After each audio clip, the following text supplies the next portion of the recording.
First on the Mild Manner Review program is 2012. This is not a real film, just a series of perfunctory explosions tied to perfunctory dialogue between perfunctory characters for over 2 perfunctory hours.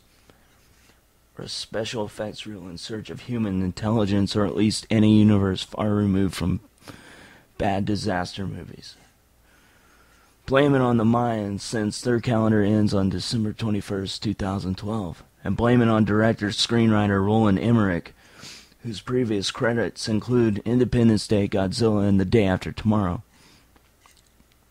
And he loves blowing shit up real good and calling it a movie. I figured out a basic pattern of 2012. Old-timers and Russian accents mark one for death and destruction. If you want to live, please follow John Cusack, because his name headlines the cast. Woody Harrelson makes a good case for This Is Your Brain on Drugs, with his wacky conspiracy theories come true and his pickle enthusiasm. And George Segal leads a jazz act on a ship that may as well be called the Titanic. And Danny Glover plays the first black president in a Roland Emmerich film, a towering accomplishment. Numerous tourist attractions make cameo appearances. Harrelson belongs in a different movie, perhaps Oliver Stone's JFK, with its frazzled hairdo resembling a frightened fright wig, frightened of its own fright, and his overripe dialogue, mugging, and diabolical laughter could be an audition tape for Reefer Madness 2. I wanted his character from Zombieland to jump into 2012 and gun him down for a Twinkie. Cusack fills the standard noble hero role. Didn't we see this part played by Tom Cruise? As a fallen protagonist who redeems himself over the course of a 158-minute apocalyptic movie. Or it's the end of the cinema as we know it, and I feel fine.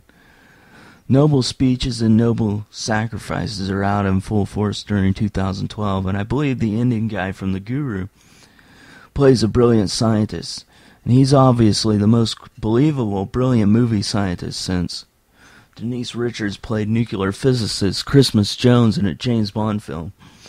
The world is not enough. And if every film was like 2012, or rather every other film was like 2012, I would pray daily for the end of the world, if only for the fact we shall never see movies like 2012 ever, ever, ever again. On any scale, 2012 is a disaster, and I give it no stars. It is one of the worst movies of the year, one of the worst movies of the decade, one of the worst movies of the new millennium, one of the worst movies of all time. Jennifer's Body is next on the Mild Manner Review program. Jennifer's Body suffers from cinematic identity crisis every scene, and the audience suffers as a result. It wants to be The Exorcist, it wants to be Carrie, it wants to be Heathers, it wants to be Juno, and pick any title from the horror film, feminist track, exploitation picture, high school pick, and black comedy genres. This film could be titled Megan Fox's Body. What a big taunt Jennifer's Body turns out to be regarding Megan Fox's body. I mean, come on, what a waste of a perfectly good R rating. The fanboys need circle jerk material just like the rest of us, and Jennifer's Body lets them down big time. She flashes a male character, and we see nothing. She takes a swim and comes up obviously nude, and the camera must have been shy because we see nothing. We're the hot nude outtakes on the internet. The DVD over a few feet to the left mentions nothing about special features like extended scenes and outtakes. What a disgrace. What a crock of shit. Why did director Karen Kusama and screenwriter and executive producer Diablo Cody pick Megan Fox? She's a horrible, horrible, horrible. I went merciful and horrible actress, and her and her dialogue rings phony at every turn. She resembles a deer in headlights in many scenes. Cody, arguably the most overrated screenwriter working today after breakthrough screenplay, Juno writes dialogue that only exists in the movies, and certain lines fell on deaf ears in Juno, like, wow, how fucking clever can you possibly be? Diablo Cody and Ellen Page. Would you like to have written or said honest blog? Now Cody's pseudo-hip dialogue meets Fox, the most overrated body working today, and one actress who just cannot make any dialogue sound convincingly intelligent. Obviously, Cody's desired effect backfires with Fox's line readings. There were those who convinced me I missed out by not watching Transformers Revenge of the Fallen, for how could I pass on the opportunity to ogle Megan Fox? Newsflash. I can get on the internet, Google Megan Fox wallpapers, pick and choose among the hottest of the hot Fox wallpapers, right-click on the selection, make it my background, and look at it for over 2 hours while I blast and blare horrible music and make imitation special effects sounds with my mouth. During these difficult economic times, you have to save money and time where you can, and I say pass on Michael Bay and Megan Fox. This film is a great big tease. Fox and her co-star Amanda Seyfried, who's better looking than Fox, make out for a minute, 2 minutes. And like this entire film, it goes nowhere and only adds up to extra frustration. The marketing geniuses and the internet fanboys hype this great lesbian scene up for seemingly months on end, and we end up with this relatively tame lesbian makeout. On an objective masturbatory scale, I'd rate it about a 4 or a 5, whereas Gina Gershon and Jennifer Tilly in Bound rates a 10. Susan Sarandon and Catherine Deneuve hit 9.5, and the otherwise worthless The Hunger, and Denise Richards and Neve Campbell are 9 in Wild Things, because yes, I'm a world-renowned expert on lesbian scenes around the world and across every genre. Jennifer's Body rates a mediocre, supremely mediocre 1 star.